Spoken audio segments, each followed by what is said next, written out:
Okay, so this is the Hamtiki cordless vacuum cleaner, the X12 in sky blue. And check it out, I already opened it up and took out all the pieces because there were so many here. It comes with the manual here, which is nice and informative, tells you everything. It comes with this awesome little thing here to hang on the wall, and then you put all the attachments in it. It comes with this the little floor brush for the hard floors. It comes with this piece here that you can take apart, and it does like in corners and behind the microwave, whatever. It comes with a little spinner brush right here for small areas if you just want to vacuum a couch maybe or something like that.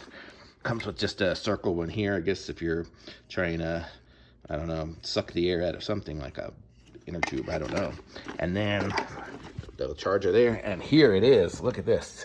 This is the vacuum right there, and it's got some power to it, and it's pretty sweet. You push it once, it goes on. 2, a little higher. 3, super high, and then 4th, it turns off.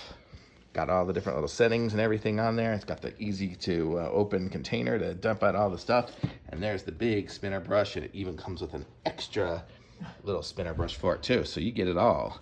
This is an awesome vacuum cleaner, and so far it seems like it really was sucking pretty good when I just turned it on, so excited to go and clean some floors.